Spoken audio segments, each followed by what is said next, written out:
Yeah, one of the persons survived, but Egbetoria, Egbetoria. Ofonye, Ofonye here. Kwa ebe a na-agbagbu isi innocent people. They wasted 9 souls. Normal ọma ha gbagburu including di na nwunye, including only son, including breadwinner of the family. Onye nọ na shop ya na ozi. Ndewonu ụmụnne m ndị Igbo ndị ọma njem ọnụ, ekelekwa m unu. Ebe nsi ewetara unu ozi a bụ n'ụlọ ozi ndị sim.si ha Asịrị FM. Aka m bụkwa nwanne gị nwoke 042 Solex, onye akụkọ ụwa. Ihe onyonyo a ị na-ahụ n'iru ebe a bụ ihe onyonyo nke si na steeti Imo wee pụta, bụ mkpamkpa nke kpara n'ime okpuru ọchịchị Idatọ North na ya bụ steeti Imo, dịka ndị oji egbe anamaghị ndị ha bụ wakporo obodo atọ bụ obodo ndị Ejezie, Ụmụalọma na Ụmụakụ Nwata, nke ha niile nọkwa n'ime okpuru ọchịchị Idatọ North na ya bụ steeti Imo. Ma pekata mpe ihe karịrị mmadụ 7 abụrụla ndị a napụrụ ndụ ha na ya bụ mkpamkpa nke ha kpara n'abalị ụnyaahụ bụ abalị Tọzdee mkpụrụ ụbọchị nke 24 nke ọnwa Julaị n'afọ 2025 bụ Tọzdee 24 Julaị 2025. Dịka anyị siri wee nụ na ya bụ akụkọ, na ndị mere ya bụ ihe dị nnọọ mkpụrụ mmadụ 3 ndị ji otu ụgbọ ọgbatumtum wee bata n'obodo ahụ wee sụọ ndị mmadụ akwụ. Ụfọdụ n'ime ndị ha napụrụ ndụ ha nọ na ụlọ ahịa ebe a na-akwa akwa nke ama dịka tailor shop n'olu bekee, ebe ụfọdụ n'ime ndị ọzọ nọkwanụ ebe ha na-aṅụ mmanya. N'ime ndị ahụ ha napụrụ ndụ ha gụnyere otu nwa ikorobịa onye nke a kọwara sị na ọ bụ naanị otu nwa nwoke ezinụlọ ya ji, ma ya bụ nwa ikorobịa na nne ya ka nwụkwara n'anwụ ọnwa ole na ole gara aga. Ha ka kwachara nne ya na ọ batara n'ụlọ maka mmemme iyipụ akwa uju nne ya, ya bụ ọnwụ ewekwudokwa ya bụ nwa ikorobịa. Ma otu nwa ikorobịa ọzọ a sịkwa na o si esi wee bịa na ya bụ obodo na ọ bịara ọrụ, ya bụ ihe ekwudo ya ebe ahụ. Ogologo kwa dị mmanụ ka mgbede, ya mere buru oche gị kpudobe nso ma nọrọ ala ka anyị anya na ya bụ ihe onyonyo ma hụ ka o si wee gaa n'ime okpuru ọchịchị Idatọ North na steeti Imo. Ya mere a sịla na Solex si kama lere onyonyo ya, ma ya bụ ihe onyonyo dịka o si wee dị njọ n'anya, unu amarala na onweghị ka anyị ga-esinwu etinye ya otu ahụ ebe a. Ya mere anyị ga-emechi ya bụ ihe onyonyo emechi, maka ozu ndị mmadụ karịrị ebe ahụ ma ọbara karịkwaranụ. Mana ọ bụrụ na ị chọrọ ịhụ ya bụ ihe onyonyo otu o si wee dị njọ n'anya, ịmarala otu anyị si eme ya, gaa na ngalaba okwu ihe onyonyo abụ comment section. Aga m etinye link WhatsApp chanel anyị nke ọ ga-abụ ịkpa aka obube gị na WhatsApp chanel anyị, ebe ị ga-ahụ ya bụ ihe onyonyo otu o si wee dị n'anya. Asịghịkwa gị bịa dere m ihe na WhatsApp ka m zitere gị ihe onyonyo. Asị gị gaa na ngalaba okwu comment section ihe onyonyo a ị na-ekiri ugbu a. Aga m etinye ya bụ link WhatsApp chanel anyị ebe ahụ. Ịbakwa na WhatsApp chanel anyị, ị pịara m folo ka ị nwee ike na-enweta ma na-ahụ ihe onyonyo ndị ọzọ niile ndị dị otu a nke anyị na-etinye ebe ahụ, bụ ndị na-anaghị apụtanwu n'iru akwụkwọ efere mba ụwa. Ka anyị nye anya na ya bụ ihe onyonyo ka m pụtakwanụ. Shekoro na maka Chineke. Ndị a ji bullet mebie this place.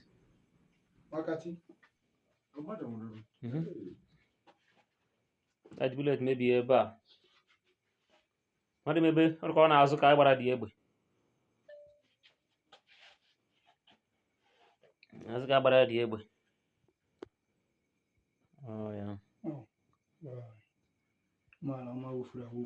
Ihe a megara nkwa ụmụala ọma.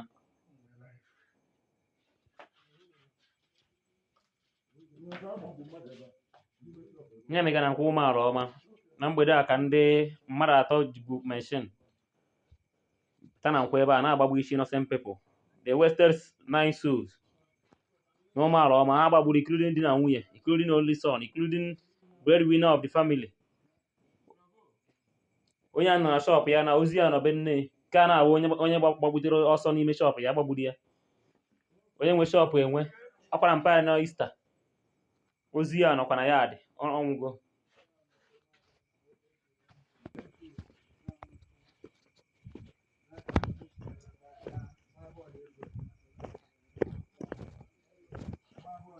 Niile na-eme na nkwa ụmụala ọma. Leka onye nke a, Jude Agada. Jude Agada, anyị amaghị ihe anyị mere ha n'ụmụala ọma taa. Onye nke a Jude Agada, ọ nọkwa ebe a aṅụ mmanya na mgbede ka a na-awụ only son Chinonso ụlọ tọkwara ikwe akwa ụjụ mmanya lele ihe mere ya ọ dị ala sorry wa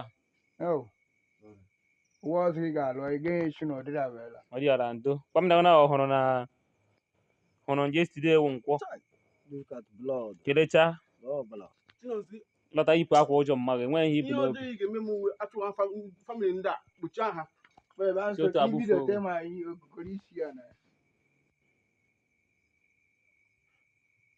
we gbagbo Chinonso lele oboro Chinonso n'ala lele oboro Chinonso lele ebe kwuwere isi Chinonso n'ala lele oboro Chinonso lele Chinonso hey ka akwụkwọ onye ọrụ na-arụ mmadụ ọrụ ka onye ọrụ onye ya na mmadụ kwụbịa ọrụ n'obodo anyị onye aka ọkwa dị ya ọ bịara ọrụ uche mmadụ ebe a ka o zutere ọnwụ ya na mgbede a ndị unknown gọọmenti mere ihe n'ụmụala ọma we don't know them mmadụ atọ buru machine ofu machine wee bịa na-agbagbu isi ụmụnne anyị gbagbu isi ndị mmadụ ihe gburu mmadụ 9 people taa onye nke ahụ onye abịa ka ọ nọ agbawazi egbe ya Ifeanyị Janga nwa bọyị nna m it is well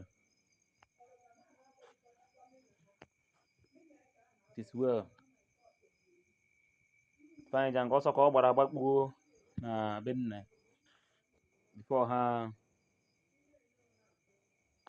ha gbara ya egbe kwara ụbụrụ ya fekachiri everywhere fekachara n'ahụ ụlọ ebe a hey ụmụala ọma Yeah, man, last night. This happened last night here at Ejezi Iziogo. Last night. These people were last night. As a matter of fact, I was seated with this guy over here. We were playing draft together. I was seated here. Look at the draft we were playing. Some self was with me yesterday. When this thing happened, I ran. We were just about 3 persons that survived from these people that was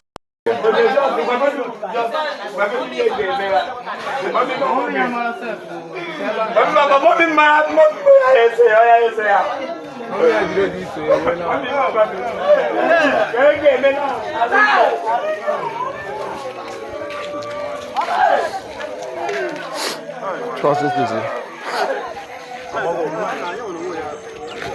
The woman toward here now. Hey! The woman toward here. Oh, happy to him. One person was there in this shop. How about you in that shop? So, then with the shop of him.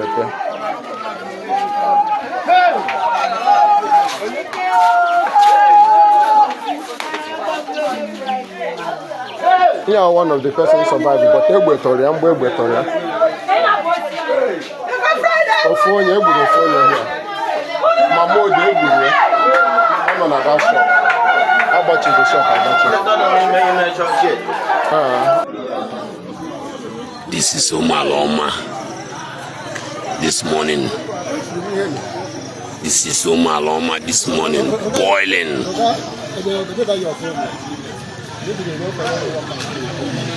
This is Omaloma this morning. It's incredible.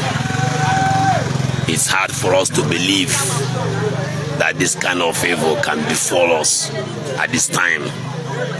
And up till now, no security outfit has shown up.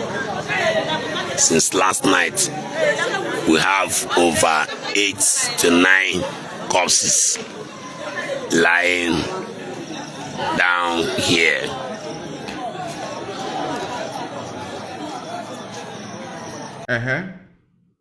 Ọkwa ikirichala ya bụ ihe onyonyo. Na mbụ ana m asị ka mkpụrụ obi ndị a niile bụ ndị a napụrụ ndụ ha ebe ahụ zuru ike na ndokwa. 5 wee na-ekpekwanụ sị ka Chineke nna kasie ezinụlọ ha niile obi, ma ndị enyi ha na ndị ikwu na ibe ha ndị niile ya bụ ọnwụ metụtara. ana m asị unu ndonu dibenu.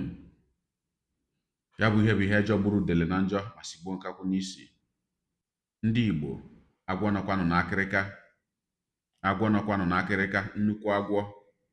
N'etufughị oge, ihe onyonyo ọzọ m ga-achọ ka anyị nyoo anya na ya bụ ihe onyonyo nke anyị si n'obodo Ogbunike nke nọ n'ime okpuru ọchịchị Oyi na steeti Anambra wee nweta, bụ ihe onyonyo na-egosi ozu otu nwaanyị onye akọwara dịka nwaanyị nọọsụ.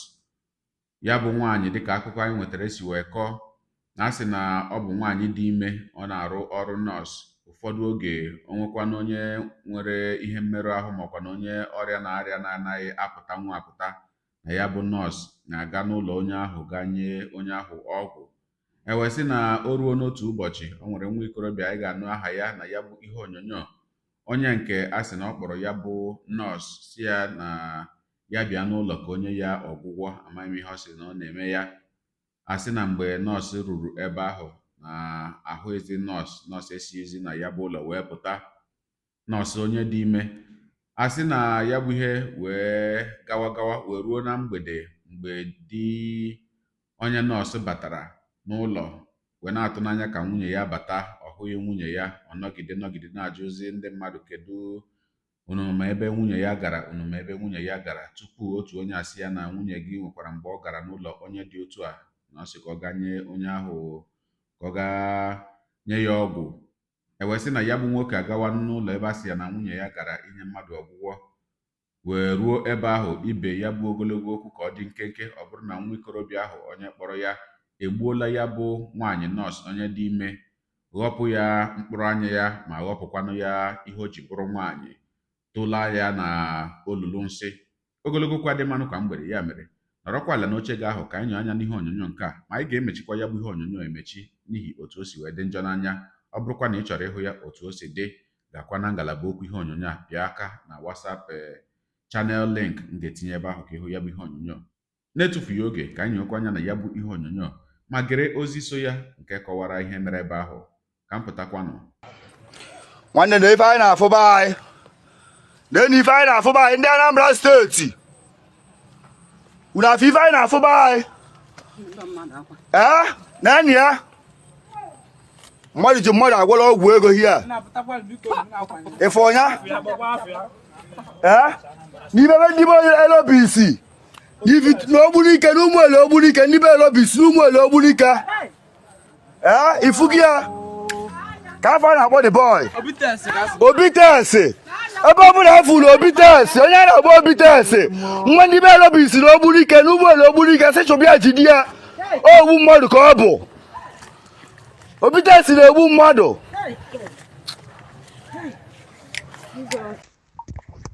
Good afternoon. Kekunu, ama na road isi onye ọbụla.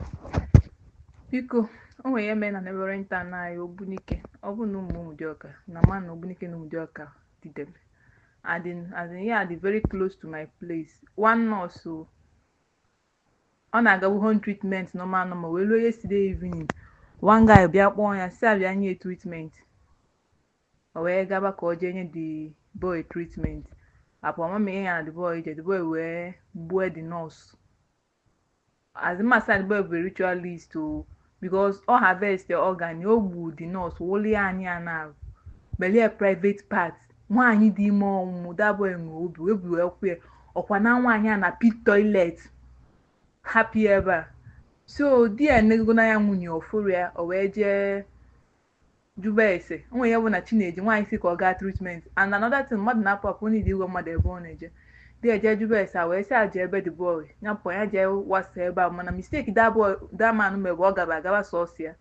Luzie fụ nwunye ebe akwa na pit toilet, mkpu otizi. The boy mesikwa ya aka n'ọlụ befa, mkpu otizi the boy gbanaba ọsọ. As in, ode crowd na ebe a, mana nka enwete the picture send the elu n'afọ. Nwaanyị just ka nwaanyị mmadụ gaa treatment. So ihe ndị na-share information na bụ for those na-aga home treatment, uche unu dị ya, and iche ịga treatment mmadụ dị ka environment ya na-aga. Onwekwa ebe dị save kịta afọ. Ọ ka m ji share information na because ama na ya professional anyị nọ na. Ọkụ ikirichala ya bụ ihe onyonyo ka onye ụwa, onye na-egere akụkọ ụwa m ịmarala etu esi eme ya deere anyị ebumnuche gị otu isi wee hụ ya bụ ihe nke ikiriri ugbu a na ngalaba okwu ka anyị mara uche gị n'ihi na uche onye adịghị ya njọ. Daalụkwa gị onye na-eso ebụrụ anyị esonye. Ekelekwa m gị wee na-asị gị jide ka iji onye asị ya jide ka o ji ịmara na nke o ji kacha mma. Ekpere m bụ na Chineke nna ga na-anọnyere gị ọpụpụ gị na mbata gị na-etinyere gị aka n'ezi ihe niile nke ị na-eme. Gị taa bụkwanụ mbụ ị na-ahụ onyonyo anyị, asị gị nnọọ. Onye gị na ya ka nọkwa bụ 042 Solex, onye akụkọ ụwa n'iru akwụkwọ efere mba ụwa. Ya mere ọ bụrụ na ka m mere dị gị mma n'obi nwanne, biko ọ bụ na Facebook ọ na Instagram ka na-ahụ onyinye pịara m folo, ọ bụ na YouTube ka na-ekiri ya bụ ihe onyinye pịara m sọskraịb ya na mgbụrụgba anya n'akụkụ ka ime ike na-enweta ihe onyinye ndị ọzọ m ga na-ewetara gị n'ọdịnihu. Igbo ndị ọma njem ọnụ, Igbo mụrụ nze m ọzọ, ekelekwa m unu wee na-asị na ọ ga na-adịrị unu niile mma o. Ise ngwanụ tụsawara m ihe onyonyo a na-atụsara m ya bụ ihe onyonyo na-apịrị m aka na share button. Ya mara gị mma ezigbo mmadụ. Udo dịrị unu.